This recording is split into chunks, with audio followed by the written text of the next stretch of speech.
What's up, guys? This is Bromley. Pleasure to be here with Brian Carroll. Want to thank Brian for doing this with us. I never take for granted the opportunity to engage and learn from people who are as accomplished as he is. For those of you, doesn't necessarily merit an introduction or doesn't need an introduction, but for those of you who are aware of him, it's probably through his work with Dr. Stu McGill in co-authoring The Gift of Injury and through his book 1020 Life, as well as being the first man to squat 1,300 pounds equipped. Brian, thanks for being here. Thanks for doing this with us. Welcome to the show. Thanks for having me. I appreciate that. And look forward to having a good discussion, man. Yeah, absolutely. We got a lot to get to. The first thing that I'd like to check off the list is just to familiarize people with you. I think a lot of people are familiar with you, but from your niche and a lot of the areas that you specialize in, there might be some gaps in knowledge. So if you wouldn't mind, tell us a little bit about yourself, your history, some of your revelations that kind of took you to where you are right now. Okay. So I'll be 40 years old at the end of the month, July 31st. And I started powerlifting when I was 17. I did my first competition. And to the surprise of many, I did it raw. Now, here's the thing about raw lifting. Raw lifting was not a thing until 2006. People ask me often why I lift equipped. Well, when I came up in the late 90s, it was the APF, the IPF, the USPF. Every one of those federations were equipped. Ed Cohn did not lift raw ever in his career. It's going to shock a lot of people, but there wasn't raw lifting back then. Now, people would either wear a very loose bench shirt or not use a bench shirt or a deadlift suit, but they always took advantage of what they could do to get the most out of the equipment that they were allowed to use. So that's the way I came up. You had APF multiply, you had USPF, which fed the IPF single ply. So that's what I got good at when I was young. That's what I did. And so I got into powerlifting. I benched 405 when I was 19 at about 190 pounds for the first time, touch and go raw. And I just really got into bench press meets in 99. And then I just fell in love with it. I did some bodybuilding for a little bit of time. And then I just took to powerlifting. In the early 2000s, I did my first first meet. And I squatted 705. I benched 424 raw. Because again, I didn't know how to use a shirt. So I just benched raw. And then I pulled a 622 deadlift, and then from there on, I was absolutely hooked. Nothing in my life mattered, not girlfriends, not my health, nothing. And so I just went full bore for a very, very long time. And I got myself into a lot of trouble over the years with some injuries that we'll talk about. And I think it's important that people know that the back injury that I suffered, and I'll send you a picture of it, you could post it up to show the before and after. It really is an important thing to talk about because load is cumulative. And I'm a good example of that happening over time. Even if you do think you do the right things with training, there still are consequences to lifting heavy. But going back to the lifting part, I fell in love with it. I just kept doing it. And then I ran into some roadblocks about 2009 when I was running an obstacle course to be a police officer. And I fell on the obstacle course. It was a July morning in Florida, very humid. I was the first one on the course, and I was 270, trying to smoke it and make a good impression because I was going for a scholarship, a police academy scholarship they were offering. So I fell and landed right on my ass, and I knew right away that I broke something, but I got up and I finished the obstacle course and then went and crawled back to my truck and laid in the parking lot for about an hour as the cops came and went and didn't even come over and check up on me as I was laying next to my truck. And then I somehow managed to get my truck and drive home.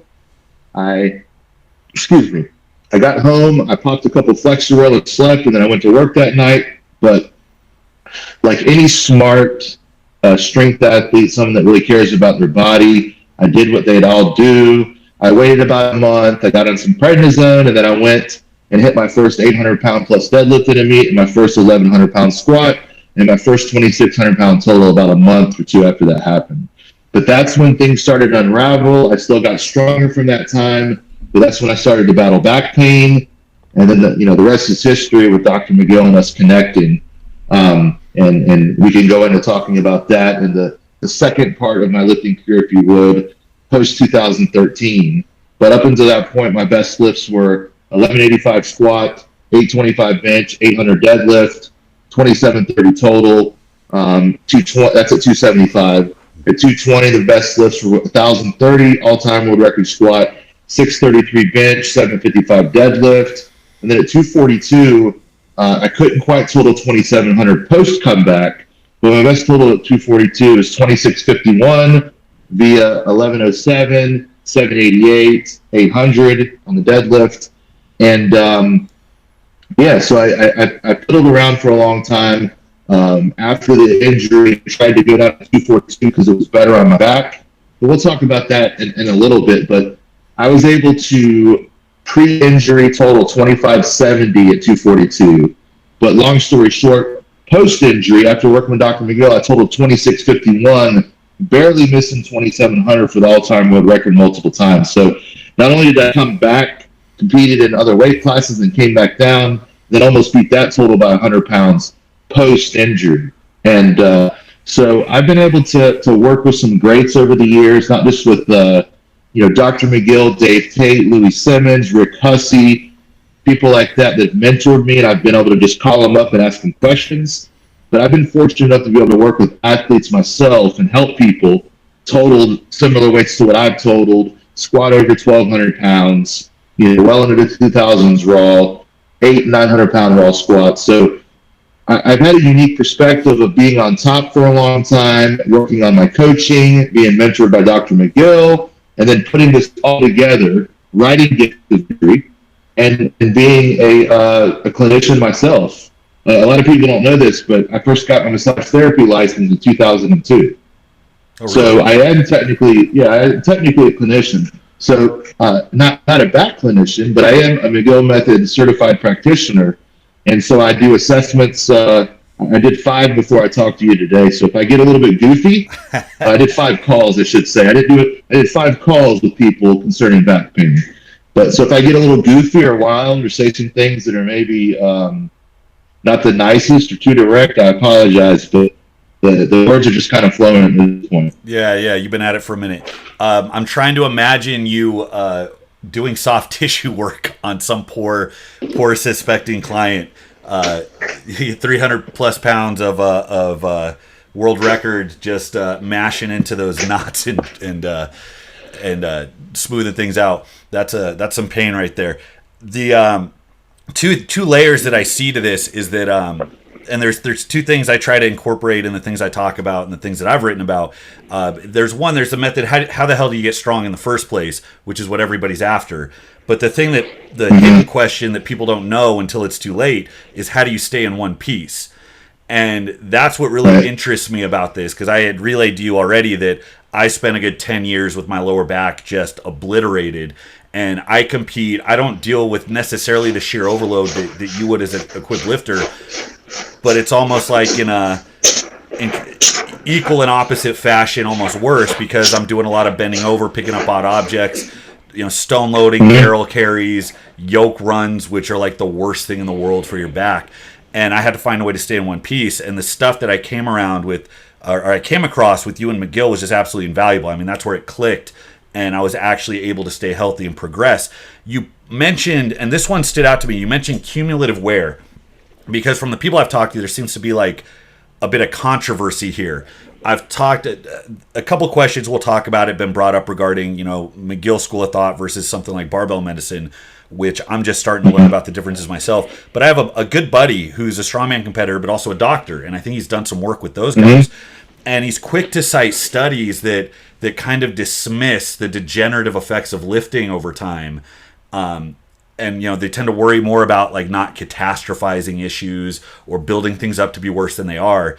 And I feel like that's really easy for somebody to do when they haven't had the 3 months of bed rest they had to take, to stay drugged up and keep themselves, alive and not in pain, and then figure out how to slowly scrap themselves back together. So when you say cumulative wear, I mean, it's your stance that over time dealing with these heavy loads and trying to progress, I mean, that kind of chews you up over time, right? Well, it's I don't really think that cumulative load would be up for debate. Let's use Conor McGregor this weekend The for stress fractures, an yeah. example. Micro fractures turn into macro. How do micro fractures happen? It's cumulative. Mm-hmm. Cumulative load leads to a break. So I think that that would apply to any tissue or any bone in the body, wouldn't it? So end plates with the vertebra, cumulative load, trauma, bone edema, fractures, disc bulges. So here's the thing, and we can just get right to it. McGill has studied the spine in a lab clinic training center longer than the barbell medicine guys have been alive. Okay? Longer than they've been alive. Do you think that in the 31 years he missed some things that they've just discovered in the last couple of years? Do you think that? Oh, no, not at all. Okay. Yeah, so that's one thing. So by appealing to authority, yes, for sure. And people say that, oh, well, he's old fashioned. Have you ever had a conversation with the man to talk about the intricacies of back pain and the nerve roots and the load and the people that he's helped? He can't tell you everyone that he's helped. He's helped the top people in the NBA, MLB, UFC. He's openly talked about his work with GSP. He's openly talked about his work with Blaine Sumner. He's openly talked about his work with JP Price, and those are just a couple of raw and equipped lifters. For example, Shane Carwin, he worked with, heavyweight champion, missed by that much against Brock Lesnar. So he's worked with the best of the best. He's had people that only medalists in the whole Canadian Olympics have been his athletes. But because of the arrangements he has with the clients, he doesn't go around bragging about everyone that he helps because he can't. Yeah. He literally can't. So he's been helping people for so long and he's learned so much. He's published over 231 studies. He's written 6 books.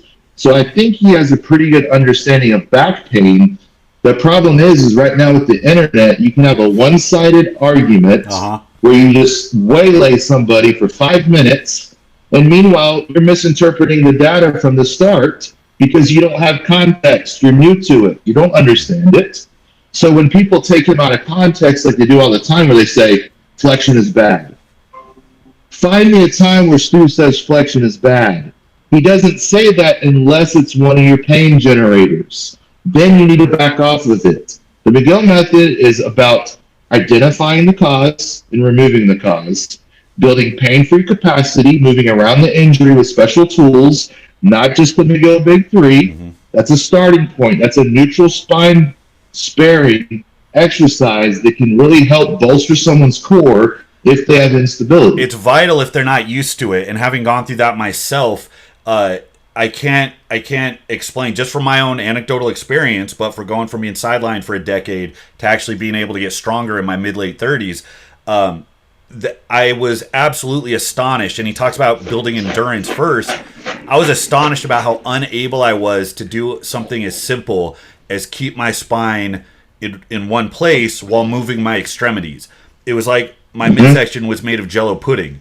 And it wasn't just that it burned or it was hard or it was fatiguing. It was that like the switch would just turn off. They would just go away. So when you're trying to figure out like how the hell are you going to do that under a 700-pound deadlift if you can't do it for 10 seconds with just your body weight in position? And again, I think it's a lot of dismissiveness by people that didn't have to do the hard work. And what you talked about right there is pretty non-controversial. If something hurts, you don't do the thing that hurts, right? You avoid it, you let yourself recover, you find ways to work around, and then you start addressing the issue. And when you're looking at, I mean, you said appeal to authority, it's like, well, yeah, but we all do at all times. But if you have, there's a theoretical component of science, but it's the experimental where we figure out if the shit actually works or not. So if you have a list, it kind of worked. Yeah, it kind of worked with me. Yeah, if you have a fleshed out system where you can show that not just, I have some success stories, but at the highest levels, I can routinely kind of piece people back together. That's compelling to me. And that's not, I'm not just trying to show myself as a McGill fanboy, but it's like when something kind of saves you, and not, I don't know to what degree there could be other methods or other approaches. It's like, just like there are with anything. But if something shows itself as being productive and useful over a long period of time, for sure. It's such a high level when shit's actually on the line, right? There's stuff at stake when you're dealing with those athletes. you don't have the luxury of giving the wrong answer or of painting with a broad brush. You got to know what the deal is and work with that. So I hold that in pretty high regard. And you talked about age discrepancy and experience discrepancy, and experts in the age of the internet. It's really tempting to try and be contrarian just to build a brand. It's a real easy route, and I'm finding, it's even hard for me to try to navigate back to common sense or to what seems to be objectively true when it's so easy just to get a little controversy, just to get a little counter to good information. Yeah, and it's good. It's good to have dialogue. It's good to have dialogue. Absolutely. But when you when you just straight up attack someone's methods and you don't have specifics that you can disprove, or if you attack someone, have a debate with them. I'll do that with someone instead of arguing back and forth on the internet. There was a guy the other day that was bastardizing McGill's stuff and saying how it doesn't work, and then he went on to say, well, later on, I figured out I didn't know how to do the bird dog. Yeah. But hold on a second, dude. You can't make a video saying how this is a con of the McGill Big Three, and then later say, I didn't know how to do it, and then post the video of you saying you learned how to do it, and it's still wrong. You can tell someone, you can explain it to them, but you can't understand it for them. Yeah. That's the key. Yeah. And I'm glad to have a discussion with people, and you know what? A lot of the time, when the internet is removed and you're face-to-face with someone, even on a Skype call or something like this, you can have a discussion, and a lot of the times you're not so far apart from your ideals and your principles and you think you are, but sometimes you just flat out are, because there are people out there that think McGill is the dumbest person in the world, and the stuff they say about him is just nothing they would say to his face, because he would annihilate them with evidence and experience and studies. Of course. We live in the age of hot takes, and it's not just that everybody has been taught that they're entitled to their opinion, which is about the worst old world wisdom I can think of, but it's that people feel like it should be weighted just as seriously, and they get to espouse it in very aggressive terms without any of the accountability that comes with being on the hook for whether you're right or wrong. And that's what emboldens a lot of people. And you're right, face-to-face conversations go very differently, but that's what real social interaction is, and that's what sharpens your discussion so you can actually try to get to the right answer. So I have we had a I'm sorry, I interrupted you. Oh no, that's okay. I was going to just ask you a question. So given your specific history, first of all, I had just assumed your injury was lifting related. I was surprised to hear that you took a tumble and that's what kicked the whole thing off. But because it was cumulative. Oh, so you think that the fall was okay, so it was set up by all the wear you had done up to that point. That makes sense. Well, it finished, it helped perpetuate it more, and then I had more and more pain. The more I lifted with bad form, the more I broke form, and then finally when I squatted the world record, 1185, that was the finishing touch on it. Okay. But I never had severe back pain until the fall. So of all of the things that led up to that injury, and then your comeback working with Stu and rewriting things, is there a simple list, a short cliff notes of what you think was the biggest contributor to your injury and the biggest factor in your comeback, the few things that were vital to you repairing yourself and coming back for that big squat? Yeah, let me keep a note here in front of me so I don't get off topic, because I tend to do that. Sure. So the first one being obviously the factor for injury, right? Yeah. And then factor for success coming back? Yes. Okay. So one of the biggest factors was not minding load capacity, not taking a load that was sub-maximal seriously, okay, and being loose under loads and being casual. I mean, by the time I was 25 years old, I had the biggest squat in the world. I just beat Chuck Vogelpool's squat of 1,030. I was the lightest guy to squat 1,000 pounds at the time. So what are you going to tell me? Because I outsquat you I outsquat your coach, Lee Simmons. I squat, you know what I mean? So what are you going to tell me? But with that arrogance came a big price tag, because I thought I was bulletproof, so I didn't take enough time to repair each year. In 2008, I completed 8 full meets. 8. Wow. So wear and tear, cumulative. Cumulative. It didn't just go from 2007, everything great, to 2009. What the hell happened? No, there was a lot of wear and tear that built up and caught up with me. The biggest thing was not stiffening my core, doing the wrong core exercises. Reverse hyper, I thought just because everyone said do the reverse hyper, I would do it and never understood why it hurt me so bad. And doing weighted sit-ups, I was actually flexion and extension intolerant, which I understand now.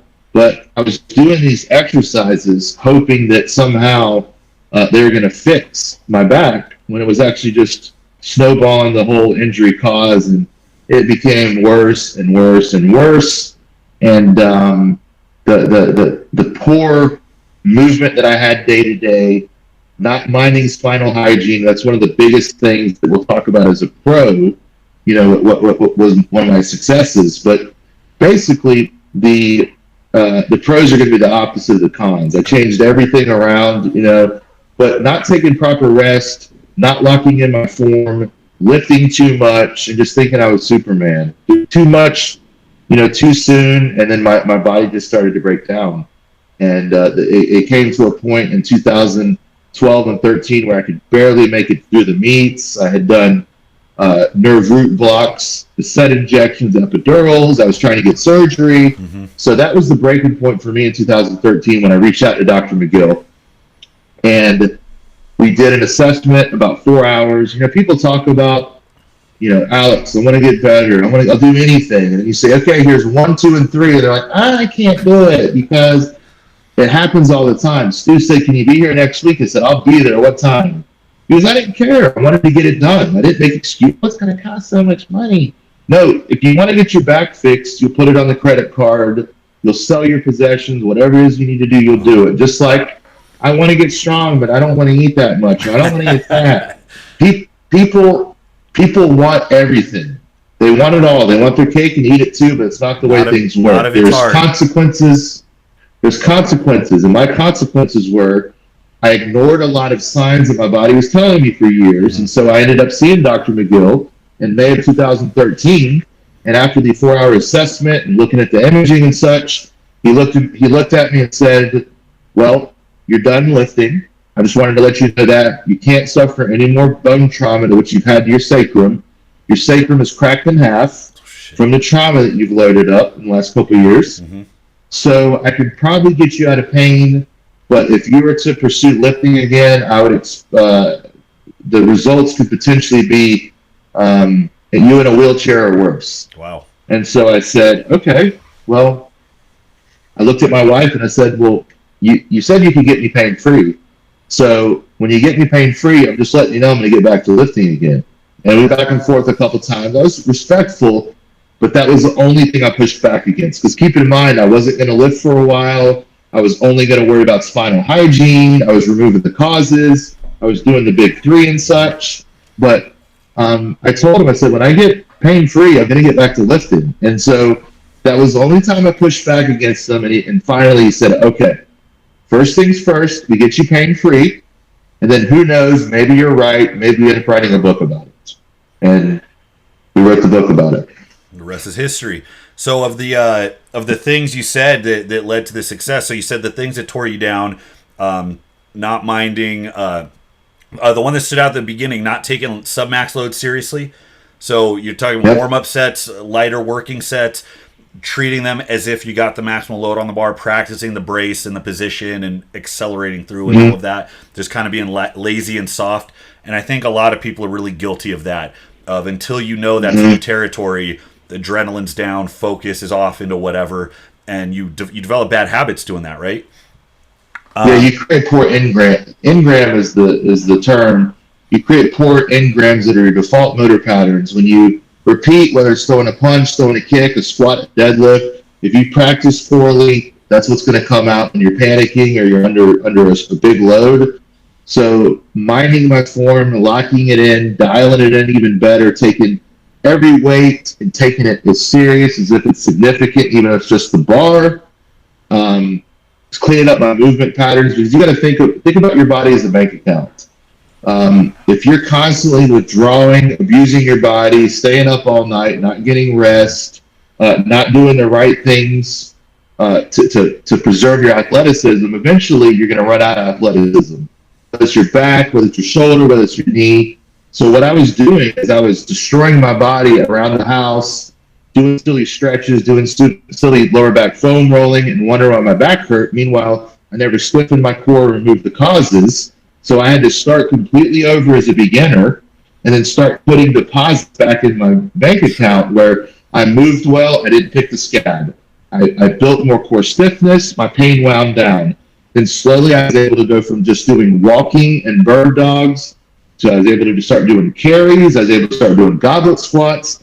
And then after a couple months, after my pain wound way down, I mean, within the first couple of weeks, my pain wound down from like a 7.5 to 8 to 2, just by removing the cause and not doing dumb stuff every day that I know it's going to cause. So for the people out there watching, if getting forward causes you pain, you might be flexion intolerant, and that might be a position that you could avoid for a while, let it desensitize and wind down, and then depending on what your goals are. Now, if you're a power lifter, you that's not should not be a focal point in your training, that movement, because you lift in 3 planes. You have a squat where you're up and down, you have a deadlift and you're up and down, and then you're horizontal pressing on the bench. There's no flexion of the trunk involved in lifting a power lift. Yeah. So that isn't necessarily going to be a good move for a power lifter to do anyway. So if it's a pain generator, that's definitely not a good move. So by removing the causes, building a core of iron, letting those bones heal up that were fractured. I had in-plate fractures at L3, L4, L4, L5, and my sacrum was split in half. What we did is we stimulated bone growth by creating more micro fractures. They calloused over, and we did bone scaffolding with it, just like you would do with an arm bone. If your arm breaks and it's set, it's not going to be strong in 2 weeks. But over time, when it's stimulated properly, the bone will be harder than ever. But it takes time and adaptation to do that. Just like when you don't mind adaptation of biology in lifting, you break down because it's cumulative. Yes. Injury is cumulative. It isn't just one event and that was it. Sometimes if it's maybe a car crash, sure. But if you've been lifting for a long time, it's usually not just the one time you're here and you're, oh, my back. It's usually been wanting to happen for a good bit of time, and you just created the perfect storm for that. So starting over as a complete beginner and starting over with the empty bar when I was pain-free, that was the biggest thing. And people that have squatted world records before, like I had multiple people that maybe even just lifted at an average level or a beginner level, those people have the hardest time, it seems, taking some time out from underneath the bar and addressing their weak points and getting better. That's why you see these people that get a little bit better, then they're posting their lifting again for, after a week or two, then they're hurt again. And they're like, I don't know why my back hurts. I don't have any idea. You're not letting it heal. Yeah, that balance, because that's a key of programming anyways, but it's the same, it's just on a different timeline for these different tissues and body structures. It's finding what that balance, that cruising altitude is of enough stress to get the adaptation you want without so much stress that you physically can't recover. And we always fixate on muscles because that's what's moving the weight. And it's like muscles recover so quickly that recovery curve, it's high frequency. But when you're talking about, like you said, bones with micro fractures, you're talking about tendons, you're talking about trauma on connective tissue, which, that's a pain in the ass for me because you get these tissues that don't get blood flow. A bad tendon injury takes longer to heal than a bone break.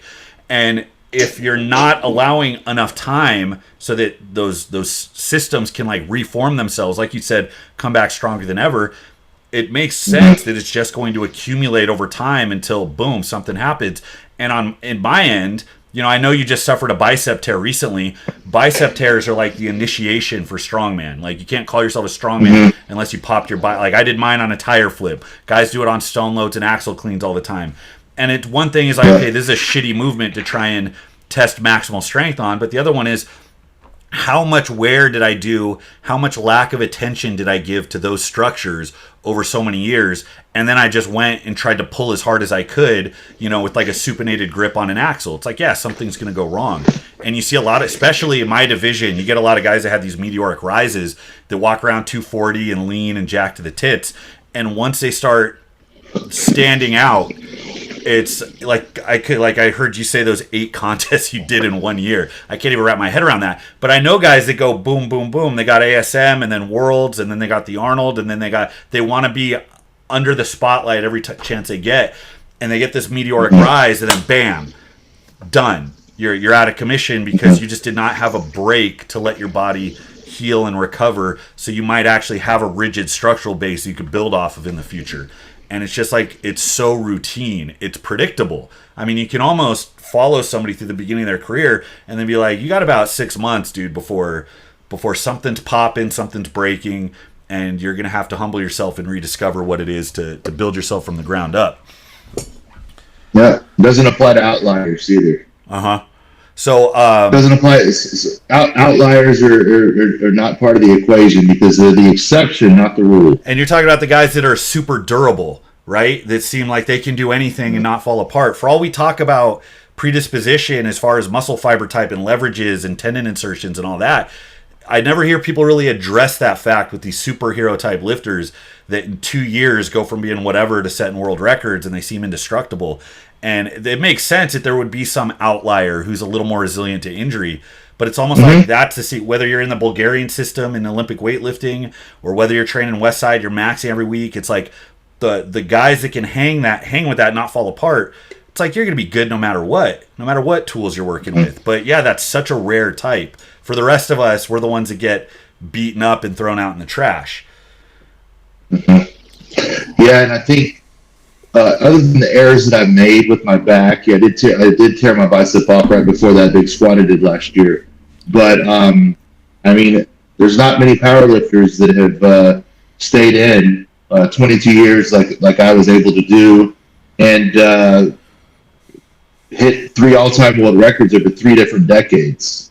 I was 6, 11, and 20. I don't think there's been, maybe Ed Cohn has done that.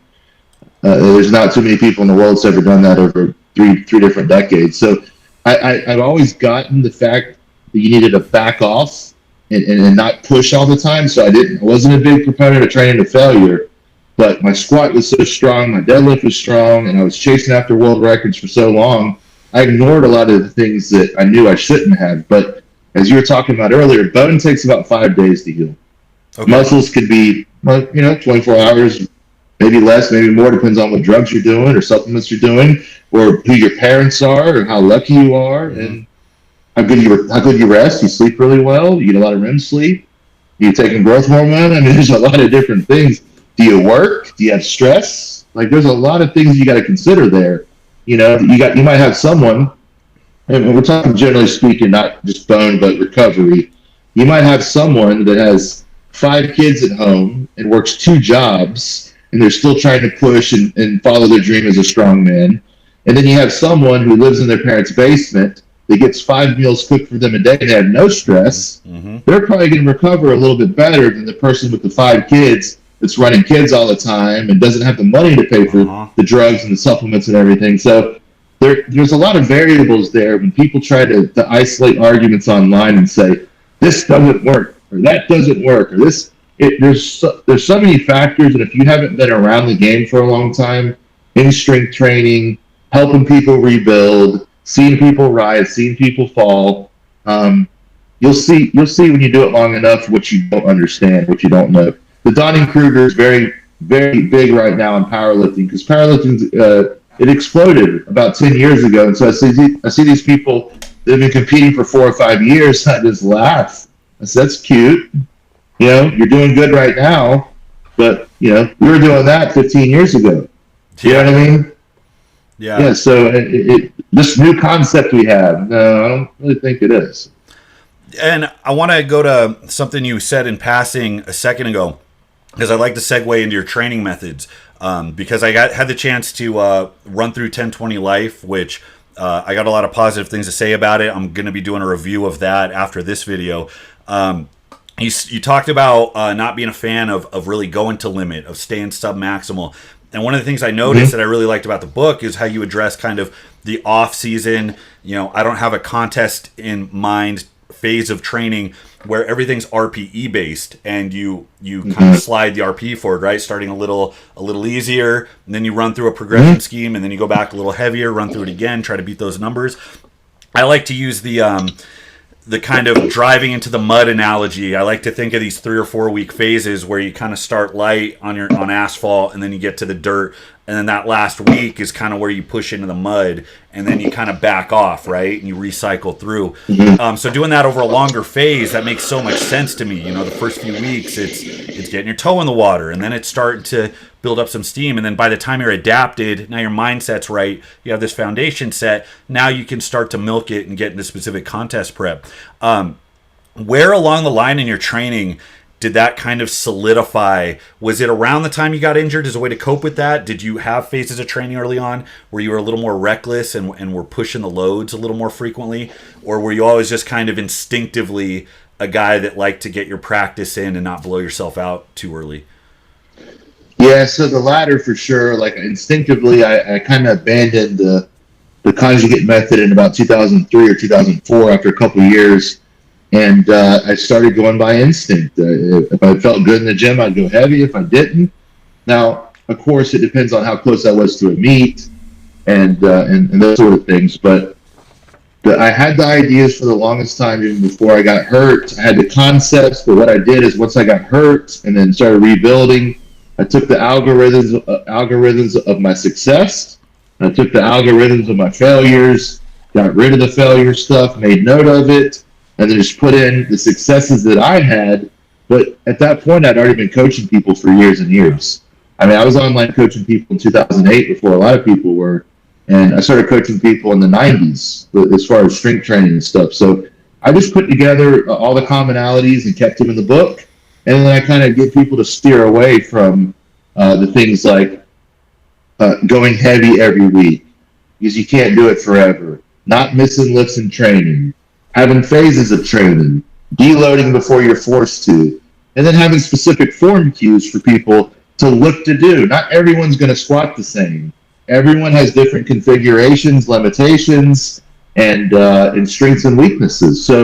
But there are certain cues that everyone should be doing, like learning how to set the lifter's wedge, how to properly stiffen the core. There's so much bullshit out there. People don't understand how to stiffen their core. I can show you how to do that in 3 seconds flat. You stand up, you suck in your air, get a breath. Here, laterally push, that's abdominal brace. That's it. And then you different levels of bracing. Here's one that's light, as if I'm going down to tie my shoe, using good spine hygiene. Or if I'm picking up a generator or something a little more significant, I'm here, a little more stiff. Or if I'm getting under a squat, it might be like that. Or if I'm going for something even more, it's another level of stiffness. And then from the abdominal brace, you bring in the lifter's wedge, you anti-shrug, you pull your pecs down, you pull your lats down, you cam an upper body, meeting with the middle core, cam the lower body in one segment, grabbing the floor, externally rotating. Everything is stiff, top to bottom, and that's what you do when you lift. People want to complicate and make all these silly claims about you need to do this and that for an abdominal brace. This is an abdominal brace, and then you bring the other segments of the core in to get a full lifter's wedge.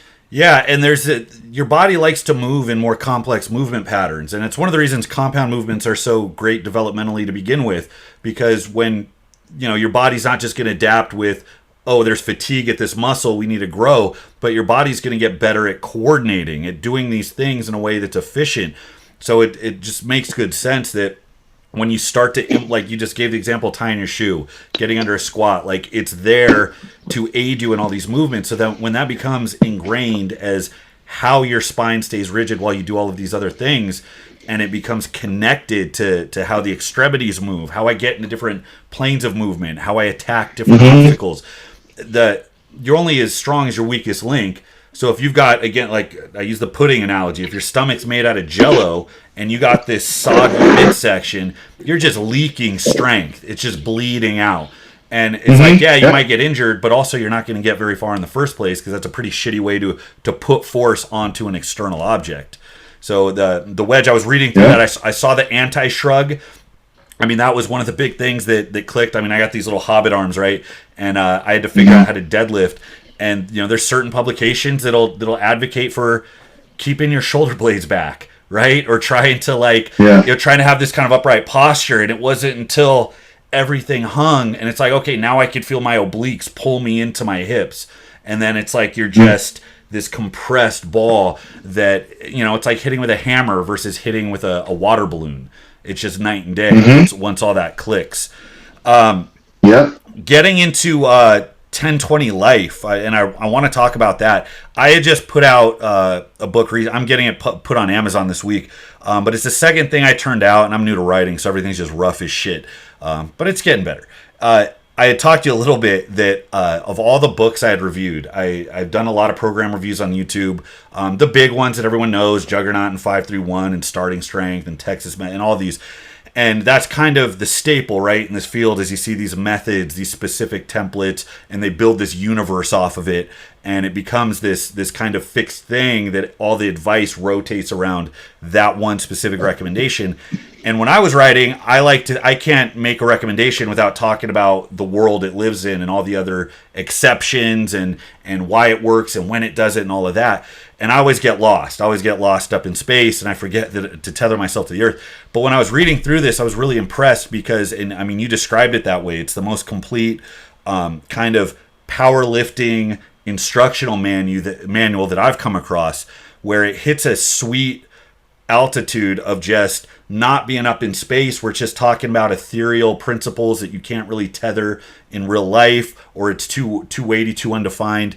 And it's not so specific that it's like, oh, the 1020 Life program, everybody knows what that is. I can write it on a cocktail napkin, right? It's like, oh, give me 3 seconds, I can explain to you how to do 531. But this, it's like, no, there's options, there's plugins, there's, well, like in this circumstance, you have options, you can rotate it around. So, I mean, kudos to that. That was a really well done book, and I'm irritated that I didn't get to it sooner.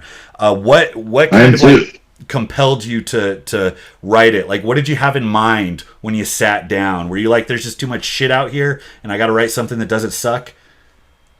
I think the intro covers that, right?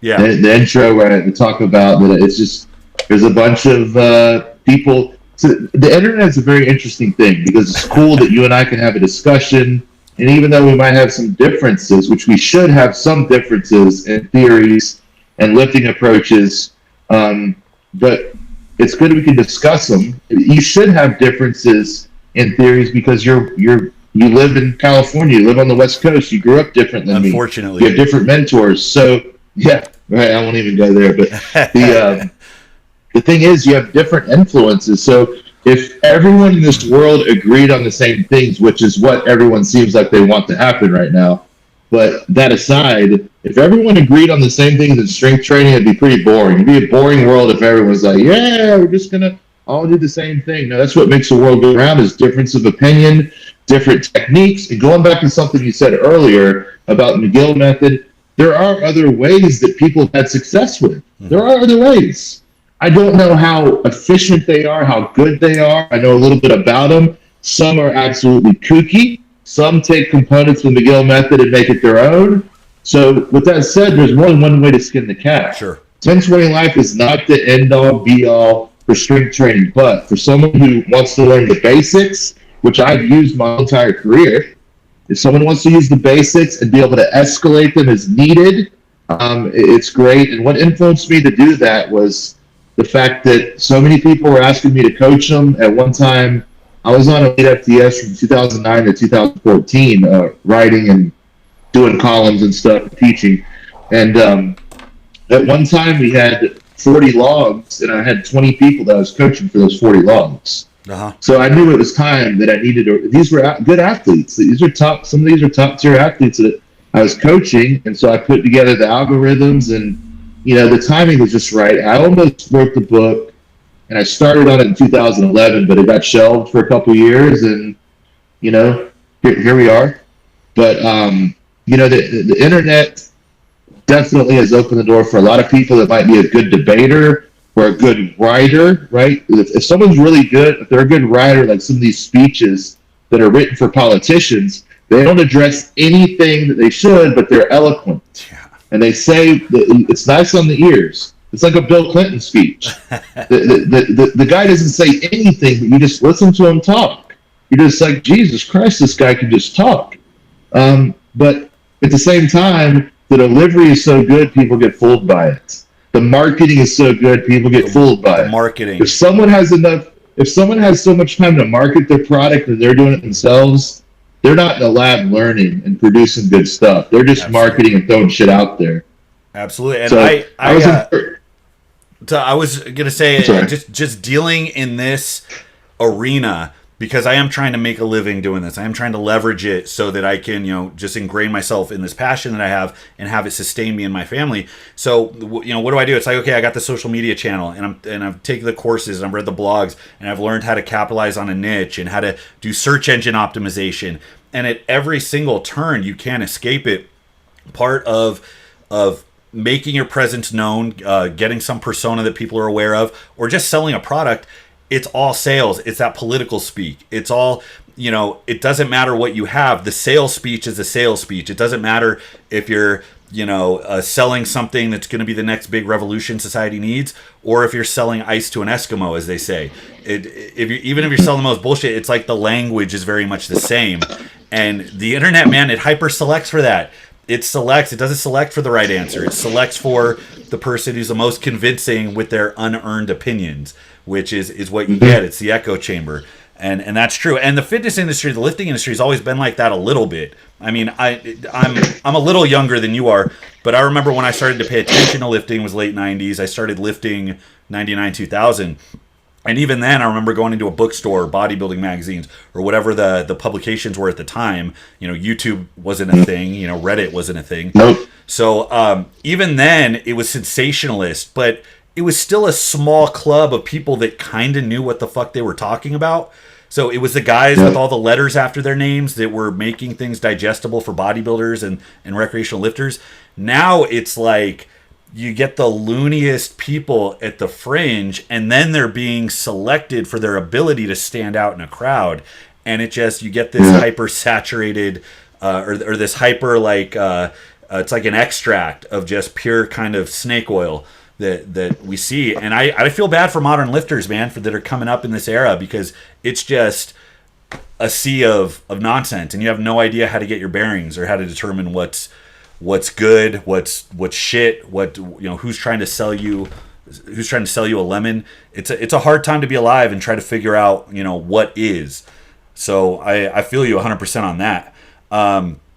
So are there kind of role models you had? I know a lot of you talked about instinctively how you like to train coming into it, and then you had your personal experience, your quick early success.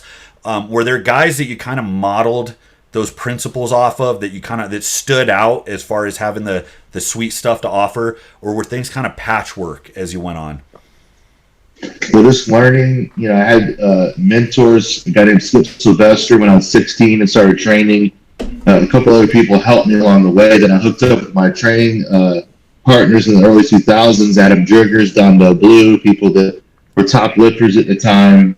And people that I looked up to, the first powerlifting book I read was Ed Cohn's The Man, the Myth, the Method. Okay. And I saw he does a very simple linear periodization, progressive overload, and his assistance work is basically bodybuilding stuff. Uh-huh. Yeah. Then over rows, shrugs, bicep curls, press downs, push grip, overhead press, and then some squats and deadlifts. That's what he did. And it's just easy, it's consistent, and the simple the better. And that's why, so to answer your question, Ed Cohn, Steve Goggins, those guys were huge inspirations for me. I remember you're talking about the late 90s in magazines. We had Muscle Fitness, we had Flex, we had Muscular Development. Yeah. Yeah, and I remember one time Ed Cohn was on the cover of MD or Flex, and I was like, 903 deadlift. What the hell? I was flipping through, and I'm like, holy crap, this guy deadlifts 900? And so that got me interested. So I bought his book, The Man, the Myth, the Method, and I just read about his life. I read about him, the first meet that he did was at the YMCA at 165, and he lost, and then he never lost another meet again. I was scouring through. I was about to cut together kind of a Cohen compilation video because he's somebody I cite heavily. One, because he's regarded as one of, if not the greatest powerlifters of all time for a whole host of reasons.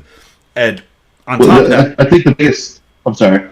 Oh no, and I was just gonna say on top of that, because his approach is so counter to so much of what, like you said, his assistance is bodybuilding. Like if you go through a lot of the best guys, it's a hyper fixation on all of these different things with their heavy lifts. So they have that suit of armor he talked about.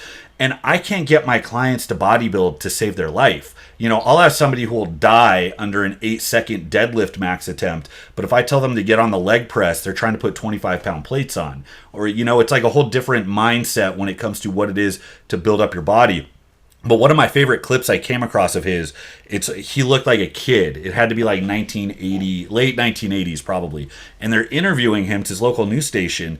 And they're like, so how did you get this expertise? How'd you learn how to do all this stuff? Because this is before, the internet wasn't even a thing back then. Talk about Reddit and YouTube and Google not being a thing. The internet barely existed or didn't exist back then. And his response was so deadpan. He was like, I read the magazines. He's like, that's it. I read the magazines. It's like, I didn't get some worthless cert. I didn't go train under some guru. I didn't do this super elaborate, convoluted method that got preached to me by so-and-so. And it's implied in there, I didn't get stuck on some dogma. I found what people were doing that worked, that got recommended for decades and decades, and I applied it. And then the big thing he says that I love is like, make it work. It doesn't matter what program you run. There's a learning curve for everything. Make it work. And that's what nobody does. They expect whatever program they do to have some magic sauce to it. And 2-3 weeks in, when it doesn't produce, they're on to the next one. And they never got a chance to mold it to themselves and actually figure out what has to go in.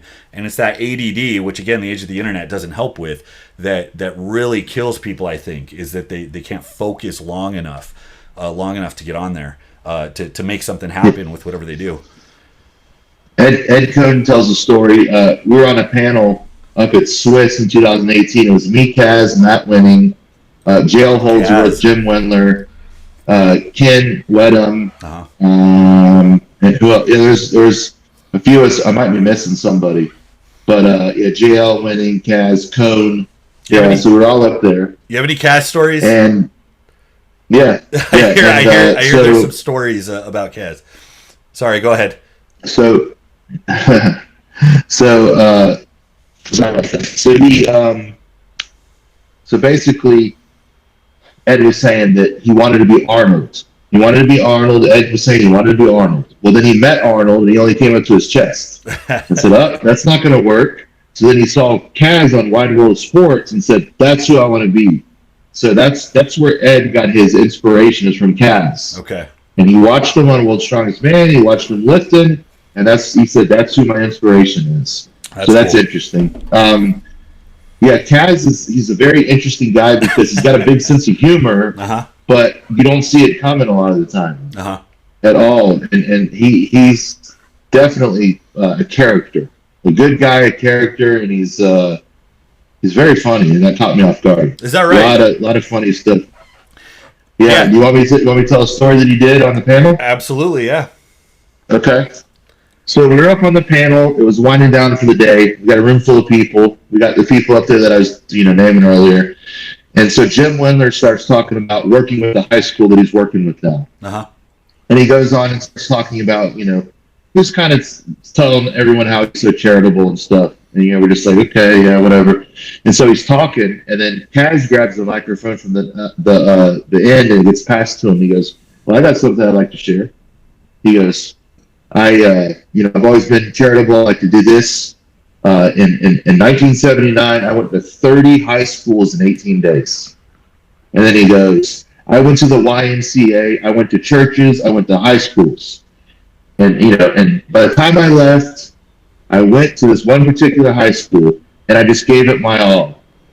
I spent the last 4 days in Washington, D.C., or in Washington State, teaching kids and inspiring them with words and teaching them how to shoot steroids and take Anadrol and do it. And everyone in the crowd is singing, and a draw, and a draw, and a draw. And yes, I give back, I help, I do what I can. And he said it all with a straight face. It was freaking awesome. That's hilarious. And at first, I didn't know what he was saying at first. I'm like, is he really saying that he went and told high school kids how to take steroids and eat Anadrol? But yes, so everyone was dying laughing. That's funny. Like, and you see us on the panel go like this. What? Yeah, because that stuff's taboo. It's a little less taboo in Canada, right? Wait, that's where we were. That's where was Canada? Yeah, well, so things are a little looser up there. And there's I mean, it's still even taboo here. It's funny because it's reaching this level where there's so much discussion and awareness, but at the same time, there's really not. So you still get these people that have this, like, you know, their stomach gets up in their throat anytime it gets brought up. And I heard Kaz speak. I was probably 19. He was at the LA Fit Expo. And it was before strongman got popular, you know, over the last 5-10 years like it did. And there was a hall with, you know, probably 12 people in it. And I was in there listening to him talk for an hour. And I can only imagine if that audience heard that, people would start clutching their pearls. They'd be like, "No, Kaz, not you. You are one of the good ones." So it's funny what the average fan base is like now. The good part is he was mocking Jim Wendler too, because Jim was talking about how he gave back to high school, and he goes, "Well, I got a story." And then as he's telling the story, I went to 18 schools, went to 36 schools, and then Jim's like, "Damn!" Like Jim still has his microphone. Damn, he's listening to tell the story. He's totally trolling him, totally trolling Jim. It was hilarious. It's like, well, I went to 5,000 schools last year. That's funny. When Jim was eating it up, he's like, "Damn, really?" It's like, wow, that's really. And then he drops the bomb on him.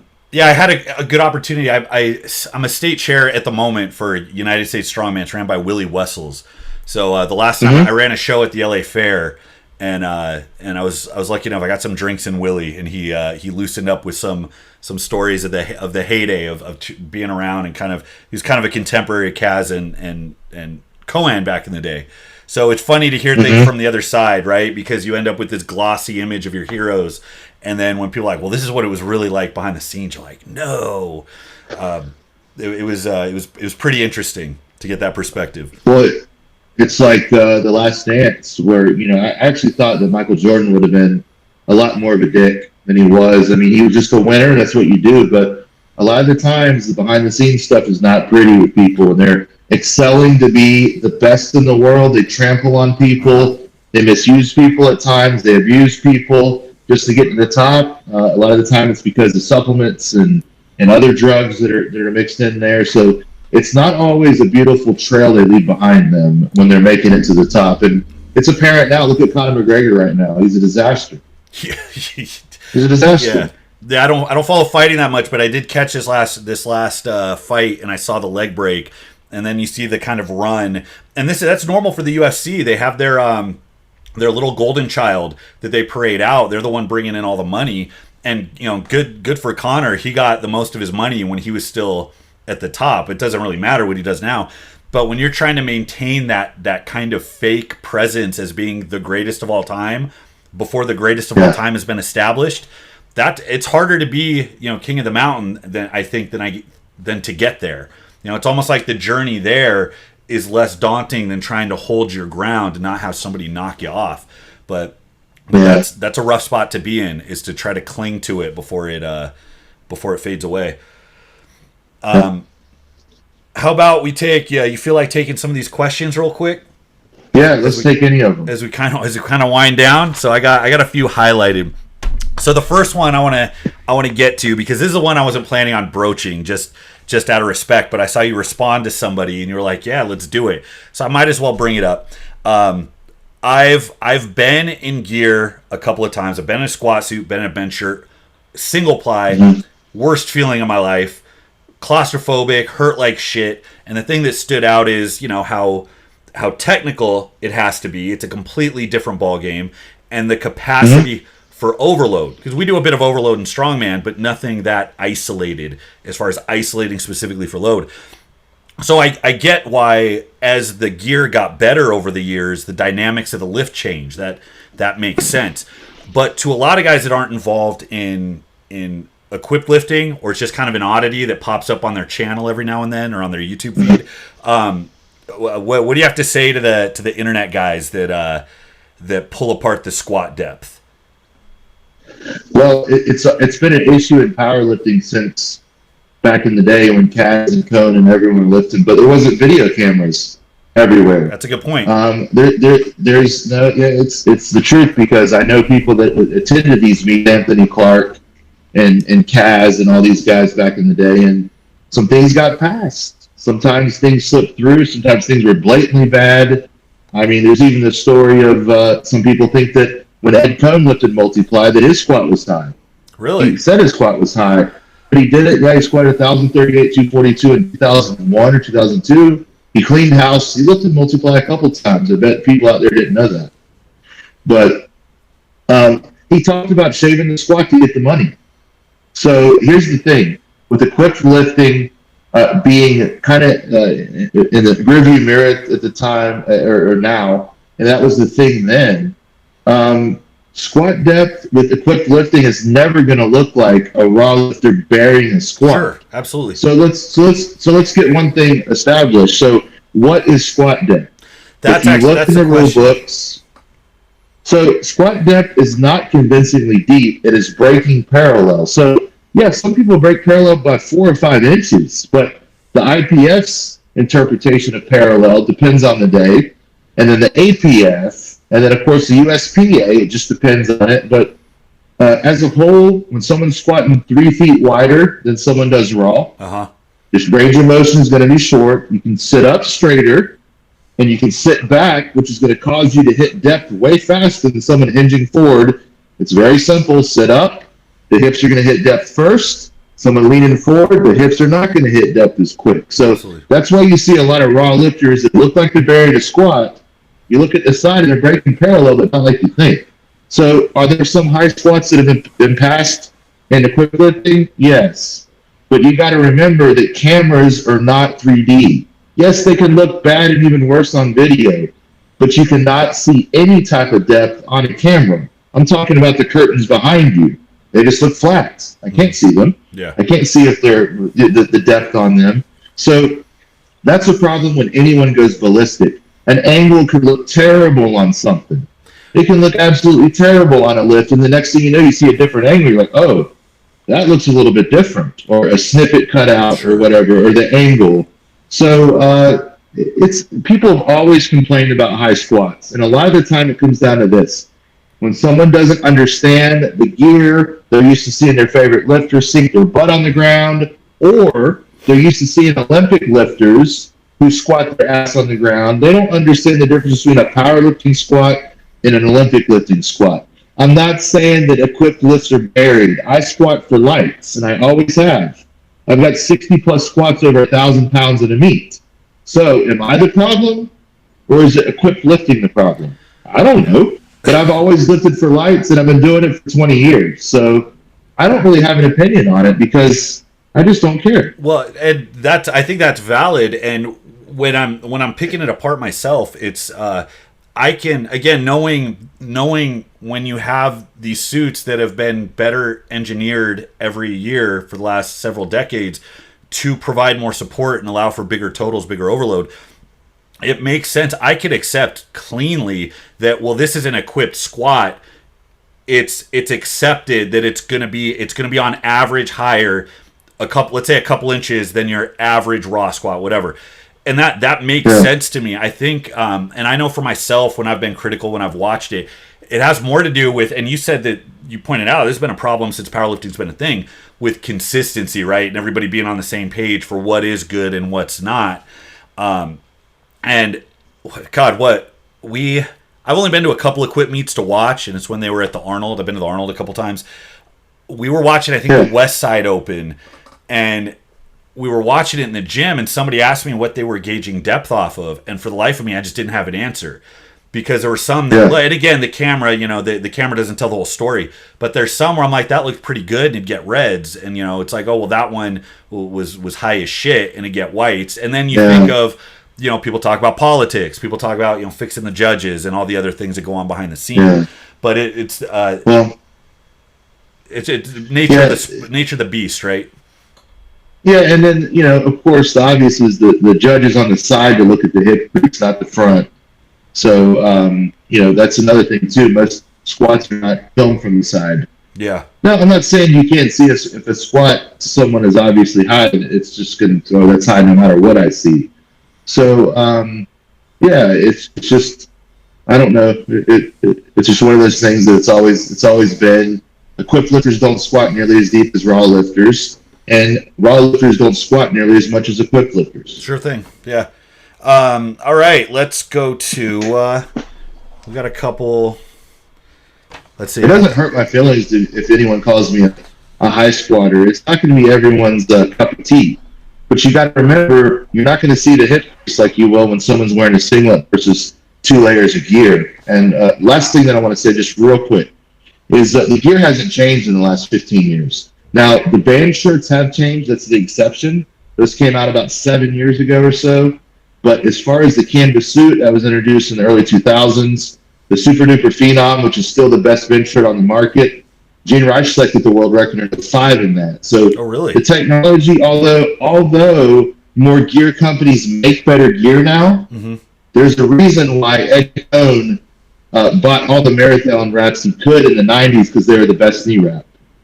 So everyone's always searched after the best gear in that era. And Enzer, who is made the Leviathan, who has one of the biggest squats of all time in it, the Super Phenom, which does have the biggest bench ever, and the other gear that's made, this was all developed and out in 04, 05.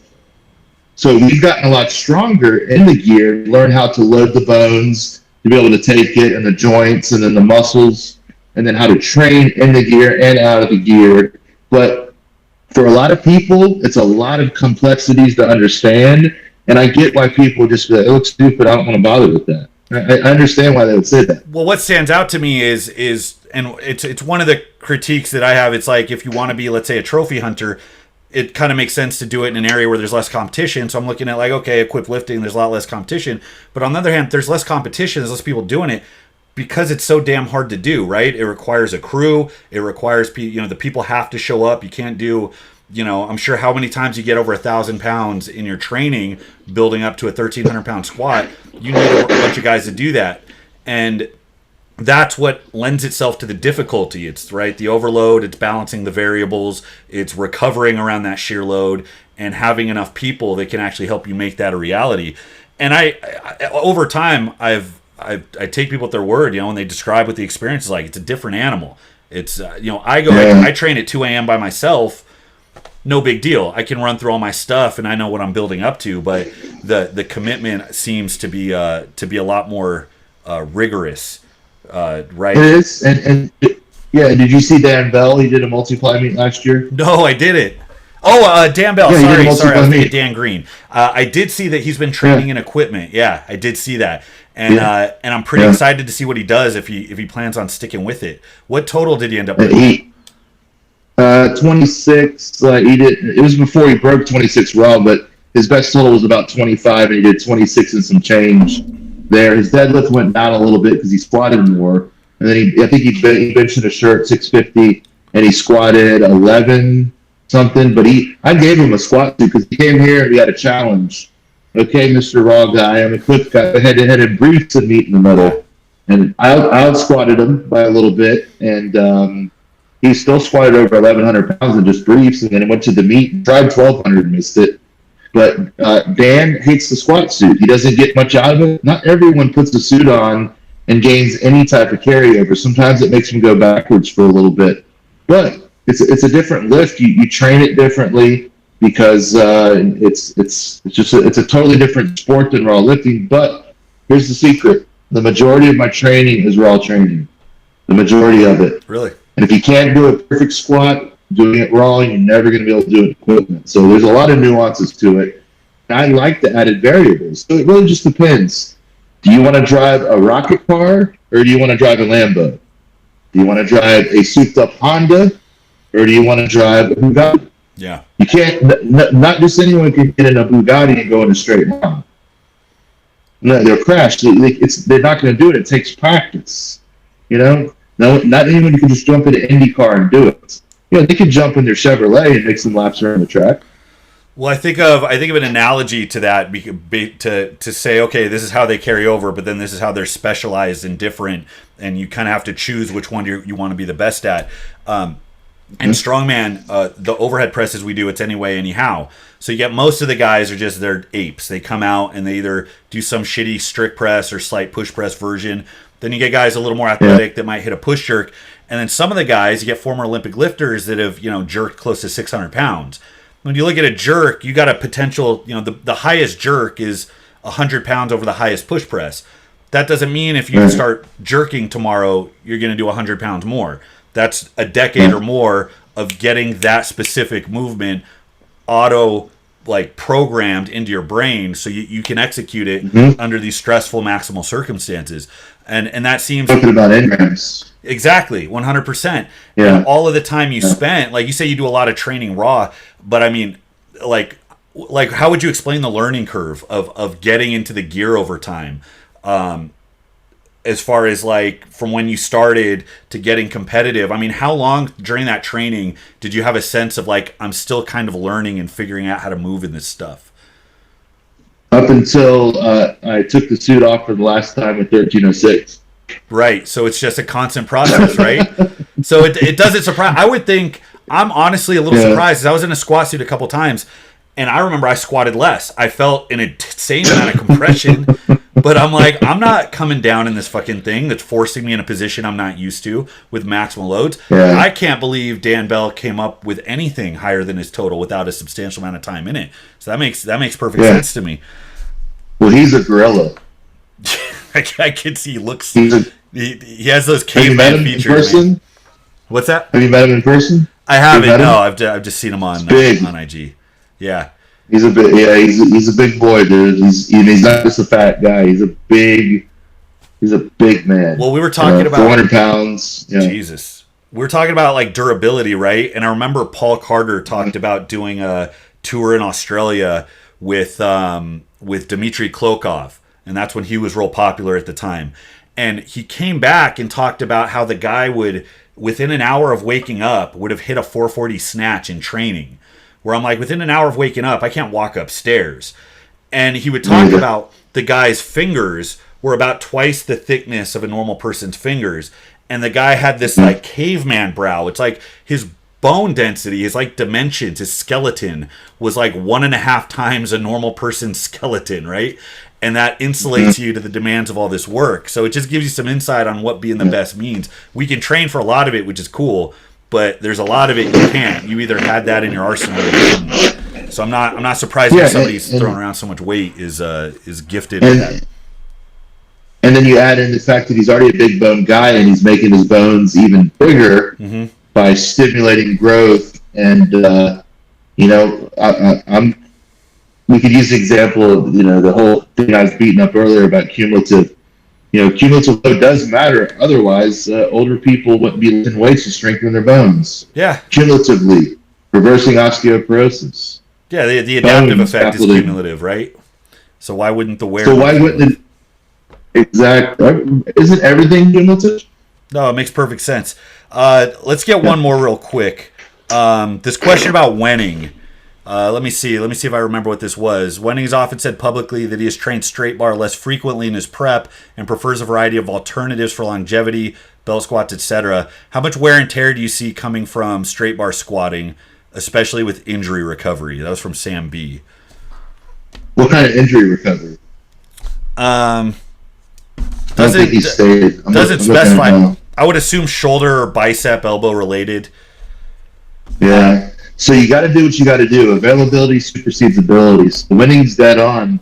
That if going with the straight bar is going to take away your ability to bench press like he does over 600 pounds, then you're going to use other bars and you're going to work on saving your shoulders so you can bench big. So It's one of those things that Matt is a big, stiff guy when he was competing. He didn't have a lot of shoulder mobility because he bench pressed like 625 raw. You need that type of stability and stiffness to be able to lift that much weight. Have you ever seen Jeremy Hornstruck? The guy walks around just like this, and he's not a big guy. Jeremy's about 5'8", 260 pounds, and he's benched 600 pounds more than anyone that's ever walked the planet. But you look at him, he's not huge, he's just stiff. And he's got a bench press launching pad. Just, and that's what Winning looks like too. I watched Winning squat over 900 pounds in sleeves, and that particular day at the Raw Unity, he said, hey, watch my depth. And he didn't hit depth until 500 pounds, but he was tight and wound up. He had a built-in suit. So as the weight got heavier, it drove him in the hole, and boom, he'd rock it out. So I would say the same thing for the bench press. I watched him bench. He's over 600 pounds. He's tight and stiff, but he's like a loaded spring. Now, going back to the straight bar is damaging to a lot of people, man. Especially if they've been lifting for a while and they bench heavy. Sometimes it can be hell for them to get from underneath the straight bar. Just not even talking about the benching, but just getting back there like that. So you've got to find a balance of being acquainted enough to the bar that you're not going to be thrown off at a meet, but you can't do it so much that you beat your shoulders up and you can't even show up to the meet. So those safety bars are great for assistance. They're great to substitute every once in a while. A cambered bar, safety squat bar, whatever it may be. But it's not a bad idea to do a belt squat instead of. So when we talk about deloading every 3 to 4 weeks in 10-20 Life, you can give yourself permission to just not put a bar on your back that day and do belt squats, like the question talks about. So I do think that using the different bars can, when implemented properly, can lengthen your longevity with squatting, because I know a lot of people that can't get into a straight bar because of their shoulders. Mm-hmm. Okay, that makes sense. I think it's good. Yeah, it can definitely help with injury recovery. And I've been lucky; like I have pretty mobile shoulders for squatting specifically, not for a lot of other things. But squatting never bugs me. But I understand that things like overhead pressing can get my bicep tendon a lot, and it's like we talked about so much with injury already. Eliminating the trigger for pain. Why would you double down on a straight bar if that's the thing that's lighting you up? Give yourself some breathing room, let yourself recover. The squatting pattern is not so highly technical that it has to be reproduced under perfect circumstances every single time you touch it. Especially if you're Matt Winning, you're one of the best lifters to ever, raw, equipped, whatever. Matt's one of the best to do it, and he did it for a long time. So, will I agree with everything that Matt Winning says? No, but it's not like he's some idiot. That's not what he's talking about. Yeah. That's the thing. Like sometimes people will take one little thing from something that I've said, or Matt, or maybe you, or someone, or Stu McGill, really, and they'll just take it out of context and just ragdoll him with one thing. He said this one time, and I disagree with it. He's an idiot. Listen to Matt. If he has wisdom for you concerning squatting, benching, and deadlifting, he probably has some things to say, especially when he was really close to Louis. He trained at Westside for a long time. Yeah, for sure. That's all I got on my end. Is there anything else you wanted to address or mention before we go? Yeah, so a question here. How come some people have asymptomatic injuries? Let's just say I have a herniated disc, but it doesn't hurt. Should I go about treating it or let it go? And the second part of the question is also thoughts on trapping blood to eliminate knee and elbow tendonitis. And what made you go equipped instead of raw? But I kind of answered that. There was no raw lifting back then. Yeah, that was just it was lit. You competed. Yeah, it was just there was no raw division. There wasn't a raw division until post 2006. So that kind of answers that. But I stick with equipped lifting because I loved it, and that's still up until about 2011, where all the best lifters were still going. There's a lot of people that were equipped lifters that went raw, and off the top of my head, I can name Christophin or Sam Bird. But there's more people than that, Matt Winning, that were equipped lifters solely and went raw and did really well and broke world records. Sam Bird, equipped and raw world record. Christophin, he's hit some crazy stuff, a raw world record after going equipped. Same thing, Winning Sam Bird both ways, so it's pretty impressive there. So that answers that. I don't have really too much to say about tendonitis.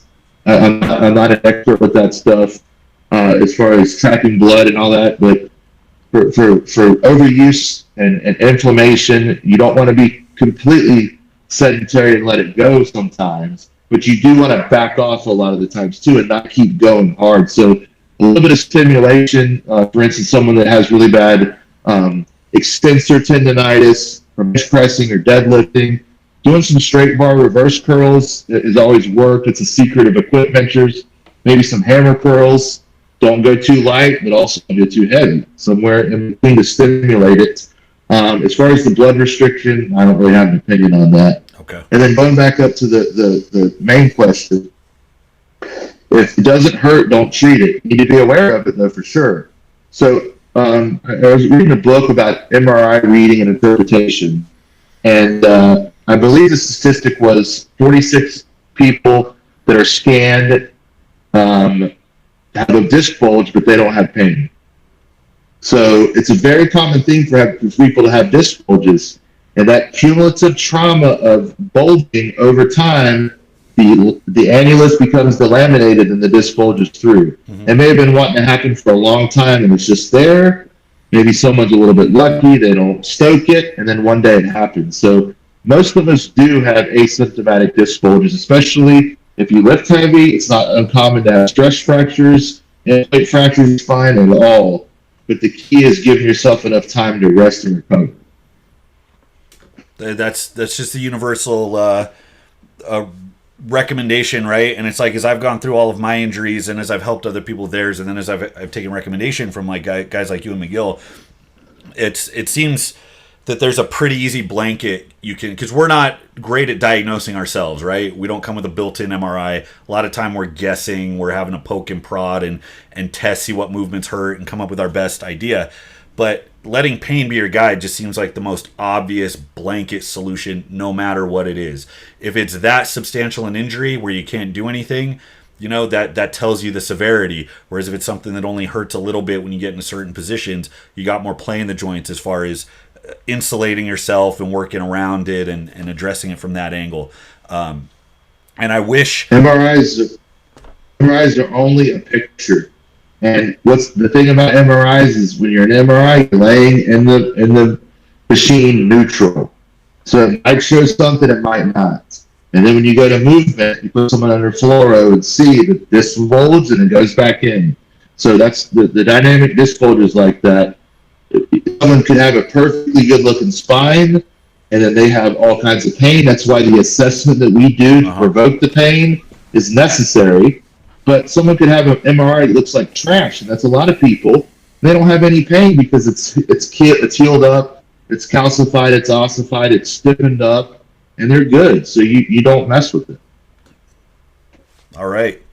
Well, man, there was just more information in this discussion than I know what to do with. I want to tell you I appreciate you coming in and having such kind of a frank and candid discussion about your experiences and your expertise. I want to recommend that everybody go check out 1020 Life and the Gift of Injury. I'm going to have that linked in the description. Like I said, I'm going to do a review on 1020 Life here probably this weekend. And especially now having this talk with you, I have so much more to kind of frame it with. So I really appreciate that. Yeah, thanks so much, man. This was really great. This was really helpful for myself, and I'm sure the people watching. Is there any other anything you want to direct people to? Coaching services, website, anything like that? Yeah, thank you. I appreciate the conversation and being on. You know, I'm working on YouTube for the longest time. I started one in 2009. I told you this. It makes me sick a little bit because I never followed through with it. But I've been working in the trenches ever since then for the last 12 years, putting out content, putting out books. So now I'm going to pair up a lot of the stuff that I've written about on videos, and most importantly, give people good videos for people that are clients of mine so they can reference things done correctly. And that way they're not undoing some of the good things that we're doing. But YouTube page, Brian Carroll 81, and then PowerX Strength is my website where I have, it's basically my headquarters where I have ways to get a hold of me, my products, I have content going back 8 years ago. So you can check that out. And I'm on social, Brian Carroll 1306. And you talked about gift of injury and 10-20 life. I do coach people. I do assessments with the McGill method. Last year with the pandemic, it exploded because everyone was sitting at home and they became sedentary and realized, oh, my back hurts. So I do that. I do consults both virtually and in person. I have my gym here. But I'm here to help people if they need it. There's a lot of people out there that have back pain. They get really bad advice from doctors and chiropractors and then internet gurus. So I want to make a difference and help people. Best case scenario, they read the books and heal themselves, or they read the books and they prevent the injury in the first place, and then we all win. Awesome. So go ahead and check out Brian on his YouTube channel. I checked it out, and it's true. You have, I think, 700 or 800 videos up that have spanned the last decade or more. And there's a ton of content. So, I mean, it's just a matter of time before that starts building up traction. So check out Brian's YouTube channel. If you're in need of specific hands-on repair, I know a lot of the guys out there are broken and injured like we were at one point. Go ahead and check him out. Thank you, everybody, for tuning in. Until next time, this is Bromley and Brian Carroll. I'll see you.